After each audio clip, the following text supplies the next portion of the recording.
ಮಕ್ಕಳೇ, ನಾವು ಈ ಅವಧಿಯಲ್ಲಿ ಉ ಸ್ವರ ಚಿಹ್ನೆಯ ಬಳಕೆಯನ್ನು ತಿಳಿದುಕೊಳ್ಳೋಣ. ನಾವು ಈಗಾಗಲೇ ಇಲ್ಲಿ ಇರುವ ಅಕ್ಷರಗಳ ಪರಿಚಯ ಮಾಡಿಕೊಂಡಿದ್ದೇವೆ. ಇವುಗಳನ್ನು ಓದುವುದು ಮತ್ತು ಬರೆಯುವುದನ್ನು ಕಲಿತಿದ್ದೇವೆ. ಇಲ್ಲಿನ ಅಕ್ಷರಗಳ ವಿನ್ಯಾಸಗಳನ್ನು ಹೇಗೆ ಬರೆದಿದ್ದಾರೆ ಎಂಬುದನ್ನು ನೀವು ಗಮನವಿಟ್ಟು ನೋಡಿ.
ಈ ರೀತಿಯಲ್ಲಿ ಪ್ರತಿಯೊಂದು ಅಕ್ಷರಕ್ಕೂ ನಾವು ಉ ಸ್ವರ ಚಿಹ್ನೆಯನ್ನು ಕೊಡಬಹುದು.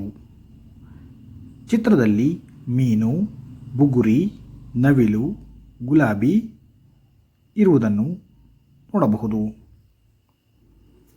ಹುಳು, ದುಡಿ, ಶುಚಿ, ಕಡುಬು, ಬಾವುಟ, ನುಣುಪು, ಜುಮುಕಿ, ಮುಗಿಲು, ಕನಸು, ಗುಟುಕು, ಕುಣಿತ, ಯುಗಾದಿ, ಕುರಿ ಮರಿ, ಚುರುಕಾದ ಎಂದು ಸ್ವರಚಿಹ್ನೆಗಳನ್ನು ಓದಬಹುದು.